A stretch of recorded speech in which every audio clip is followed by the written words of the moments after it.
যে মই ৰাজনীতিলৈ আহিব নালাগিছিল নেকি, ৰাজনীতিলৈ অহাটো ভুল সিদ্ধান্ত আছিল নেকি। কাৰণ ইমান নিম্ন স্তৰৰ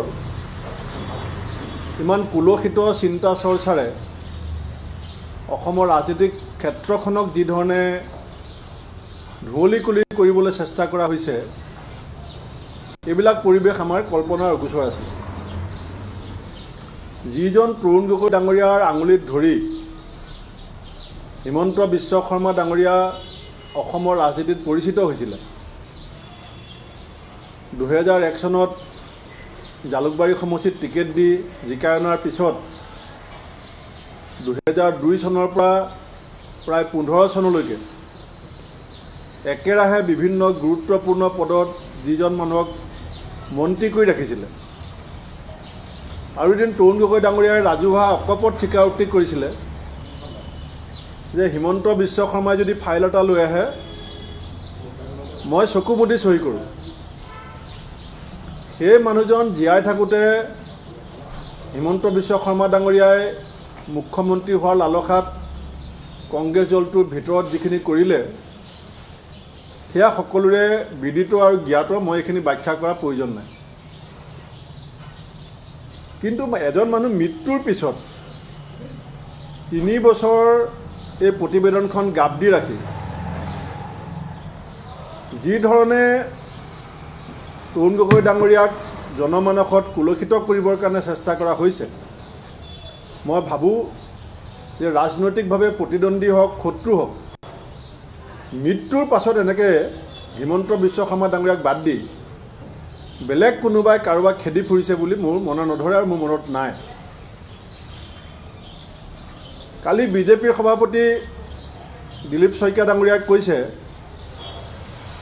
যে তৰুণ গগৈ ডাঙৰীয়া দুৰ্নীতিৰ চৰ্দাৰ। দিলীপ শইকীয়া ডাঙৰীয়া বিজেপি দলৰ এজন পুৰণা কৰ্মী, এতিয়া সভাপতি হৈছে। তেখেত যেতিয়া বিজেপিৰ সাধাৰণ এজন কৰ্মকৰ্তা আছিলে, তেতিয়া তেখেতৰ সভাপতি আছিলে সেই সময়ত সৰ্বানন্দ সোণোৱাল ডাঙৰীয়া।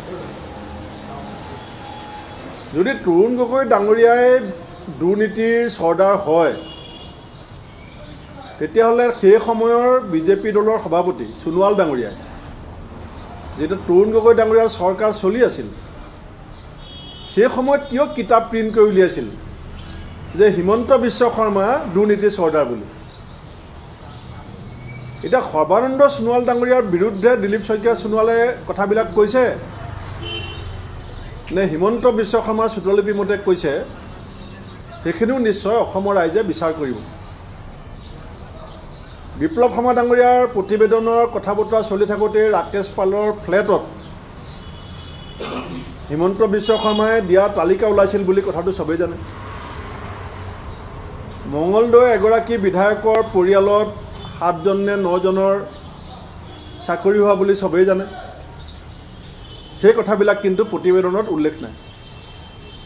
বিপ্লৱ শৰ্মা ডাঙৰীয়াৰ প্ৰতি মোৰ এটা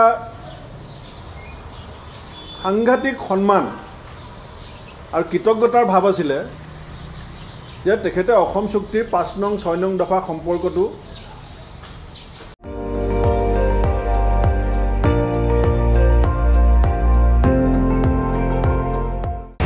আপুনি চাই আছে ND24, সৰ্বশ্ৰেষ্ঠ নহয় সৰ্বোত্তমৰ দৌৰা।